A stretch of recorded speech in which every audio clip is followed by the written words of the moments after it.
Assalamualaikum warahmatullahi wabarakatuh. 16 Mei adalah Hari Guru buat guru-guru di Malaysia. Selamat Hari Guru kepada semua sahabat-sahabat yang bergelar guru. Sesungguhnya Tuhan itu sendiri juga adalah menamakan diri dia itu Rabbi. Murabbi dalam bahasa Arab, Murabbi ini pendidik. Tuhan itu adalah Rabb ini ya mendidik juga. Dari Rabb itu menjadi Murabbi. Tuhan itu mendidik. Apa yang Tuhan didik itu? Alhamdulillahi Rabbil Alamin. Kita baca ayat Tuhan itu adalah Tuhan sekalian alam dalam bahasa Melayu. Tapi sebenarnya kita kekurangan bahasa untuk menafsirkan Rabb itu maknanya adalah Tuhan yang mendidik. Yang mendidik, yang menjadikan, yang mengajarlah ya. Tuhan ajar matahari contoh depan mata kita ni, engkau hendaklah bersinar setiap hari. Jangan pernah mogok sekalipun. Tetaplah kamu di kerjamu. Bulan, wahai bulan, kamu hendaklah bersinar, bercahaya. Wahai bintang-bintang, wahai pokok-pokok, tumbuhlah buah-buahan seperti mana yang aku mau. Kalau pokok rambutan, keluarlah rambutan. Kalau cili, keluarlah cili. Itulah Tuhan Rabb ya. Dari kecil pohon itu bertunas, tumbuh batang, keluar daun, sampai besar keluar buah. Rabbi, Tuhan itu sendiri adalah Rabb. Jadi tugas kita sebagai manusia sebenarnya adalah mendidik orang lain dan mendidik diri sendiri. Bagi ibu-ibu, ayah-ayah yang tidak jadi cikgu, tidak jadi guru, dia adalah pendidik kepada anak-anak. Mendidik anak-anak, didiklah anak-anak sebagaimana yang kita harapkan dia menjadi anak yang berjaya di dunia ini, berjaya mengurus diri, berjaya mentaati perintah Allah Ta'ala, Tuhan dia. Karena yang buat dia tu, anak kita tu bukan kita, tapi Tuhan yang buat dia. Jadi kita perlu mengajar mereka, mendidik mereka itu untuk mentaati perintah Allah. Dan perlu anak-anak ini diajar sebenarnya susah cuma kita ini macam mana caranya ya, how. Karena anak-anak yang susah, hidup susah seperti kita dulu-dulu lah, akan jadi manusia cepat matang. Berapa ramai hari ini anak-anak yang tidak pandai basuh kasut sendiri. Kita dulu basuh kasut hari Jumaat, hari Sabtu kita kapur kasut ya. Sama ada Jumaat atau Sabtu kita akan cuci, kita kapur, kita jemur, besok nak pergi sekolah. Nah ya. Dan di China ada satu keluarga yang suami dia accident, sang ayah accident oleh sebab dapat lumpuh total satu tubuh, maka sang isteri meninggalkan suami itu dengan anaknya yang kecil usia 3 tahun. Anak 3 tahun itulah yang mengurus sang ayahnya.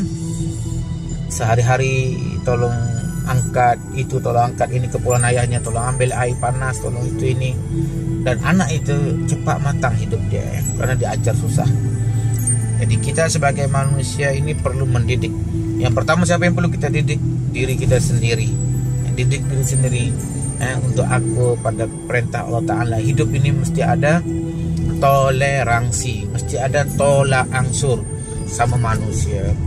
Tuhan bagi kita ujian ini, bagi kita pangkat itu ujian bagi kita tuh. Sejauh mana kita nak bertoleransi, bertolak angsur dengan orang-orang lain? Adakah kita menggunakan kuasa veto sebab aku kan ketua, aku kan bos, aku kan abang, aku kan kakak? Adakah seperti itu atau bagaimana? Nabi Muhammad SAW sendiri ketika diperintah Tuhan untuk pergi ke Mekah, Nabi bermimpi masuk Mekah dari Madinah, dan sampai tengah jalan tak dibenarkan masuk. Nabi perintahkan sahabat beliau untuk mencukur rambut, tetapi tidak ada sahabat yang cukur rambut. Lalu isteri Nabi waktu itu, kalau tak salah Ummul Salamah ya, memberi cadangan kepada Nabi. Nah tengok ni, Nabi pemimpin, dia terima cadangan tak isteri dia ni. Wahai Rasulullah, Tuhan menyuruh orang-orang bercukur. Apa kata Tuhan sendiri keluar daripada kemah ini, panggil seorang tukang cukur dan cukur kepala di depan, di luar kemah ini disaksikan oleh orang lain. Maka ketika Nabi buat seperti itu, Nabi ikut saranan istrinya, maka sahabat-sahabat yang ikut semua cukur kepala dan sambil menangis. Itulah kepimpinan ya, kepimpinan diterima. Jadi kita ni kadang-kadang kita boleh menerima cadangan orang, tapi kita tidak menggunanya. Kita tetap mengguna idea kita. Tapi pemimpin hebat itu sebenarnya, ini begitu kita perlu belajar. kita menerima cadangan orang lain, walaupun kadang-kadang mungkin cadangan orang itu merugikan kita sedikit, menyakitkan kita apakah ya. Kerana Nabi sendiri waktu nak hijrah, nak pergi ke Mekah itu, beliau ditahan oleh wakil pemimpin kota Mekah waktu itu dan membuat syarat, tak boleh itu, tak boleh. Nabi terima semuanya. 5 tahun kemudian tu baru mereka boleh masuk ke kota Mekah. Adalah dia punya kebaikan kenapa Nabi dan umat Islam tak boleh masuk ketika itu ke kota Mekah. Salah satu syaratnya adalah tak boleh berperang. Salah satu syaratnya adalah tidak boleh berperang. Orang Mekah tak boleh, Madinah tak boleh.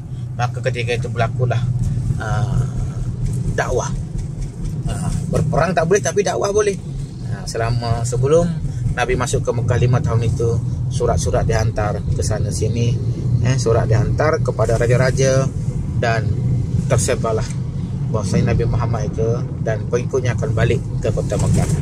Okey, cikgu semua, Nabi Muhammad juga seorang guru kepada kita semua, dan guru-guru kita yang telah pergi itu dari kecil mengajar kita alif, ba, ta.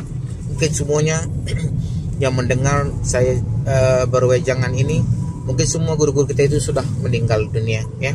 Apa kata, ayo sahabat-sahabat, kita sedekahkan sekali Fatihah untuk guru-guru kita yang paling awal mengajar kita mengaji, dulu ibu bapa kita, dan juga guru-guru ngaji Quran kita. Untuk mereka semua yang pernah mengenalkan kita huruf alif, ba, ta, 1, 2, 3, ABC, I, E, Sangsa. Al-Fatihah. Alhamdulillah. Iyyaka na'budu siratal ladzina an'amta 'alaihim waladhdallin. Ya Allah, Tuhan kami, ampuni dosa guru-guru hamba-Mu yang pernah mengajar hamba walaupun satu huruf sebaris kata. Ya Allah, tenangi mereka, luaskan kuburnya, ampun dosa-dosa mereka ya Allah. Semoga kami bertemu dengan mereka nanti di syurga-Mu ya Rabb. Amin ya Rabbal Alamin. Wassalamualaikum warahmatullahi wabarakatuh.